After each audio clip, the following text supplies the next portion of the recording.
Hello everyone. जैसे कि आपको पता है मॉडल्स के बारे में आपको बहुत कुछ बता चुके हैं और पहले हमने आपको कुड का यूज भी सिखाया था। तो आज हम नेक्स्ट जो मॉडल है हमारा वो मस्ट का है।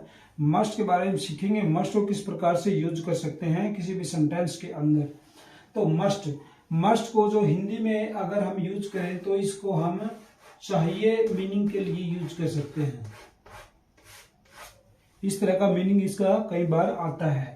तो नंबर 1 है for sense of duty.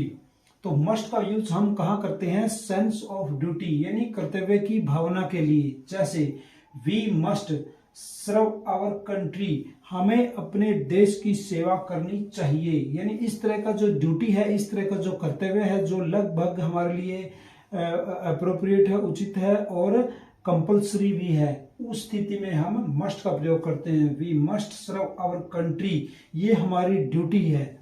Next second number है एम्फेटिक एडवाइस। एम्फेटिक एडवाइस क्या होती है? जब किसी सलाह को जोर देकर कहा जाए जो काफी महत्वपूर्ण हो। जैसे you must give up smoking, तुम्हें धूम्रपान छोड़ देना चाहिए। तो ऐसी स्थिति में आप देखिए you must give up smoking, मतलब आपको स्मोकिंग छोड़ देना चाहिए, बिल्कुल त्याग देना चाहिए। क्यों? क्योंकि इससे आपको बहुत ही ज्यादा हानि हो सकती है। तो ऐसे सेंटेंस के अंदर भी हम मस्ट का प्रयोग कर सकते हैं।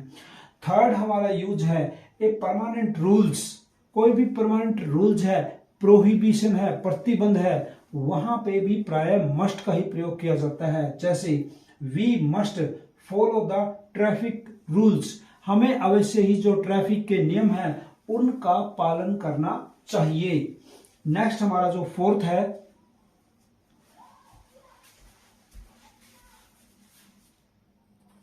इन प्रेजेंट एंड फ्यूचर, वर्तमान में और भविष्य में आवश्यकता को व्यक्त करने के लिए हम मस्ट का प्रयोग करते हैं। उन सेंटेंसों में मस्ट का यूज किया जाता है। जैसे हमारा फर्स्ट जो सेंटेंस है भाई, आई मस्ट गो नाउ, मुझे अब अवश्य ही चले जाना चाहिए। यानी उसकी क्या है, वर्तमान के अंदर वो क्या कह रहा है कि भाई मुझे अब चले जाने की आवश्यकता है, मुझे यहां से चले जाना चाहिए। और नेक्स्ट वाक्य है I must go by the end of this month, और ये फ्यूचर के बारे में एक्सप्रेस करता है, फ्यूचर के बारे में व्यक्त करता है कि मुझे इस महीने के आखिर तक चले जाना चाहिए। तो इस प्रकार से दोनों ही स्थितियों में यानी प्रेजेंट और फ्यूचर में ये आवश्यकता व्यक्त की गई हो वहां पे हम मस्ट का प्रयोग करते हैं।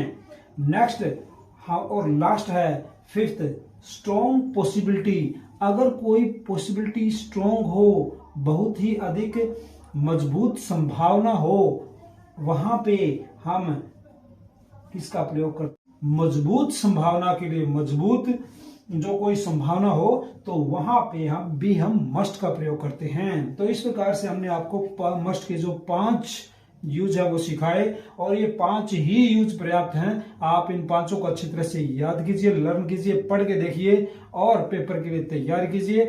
Thank you and have a nice day. Vande Mataram.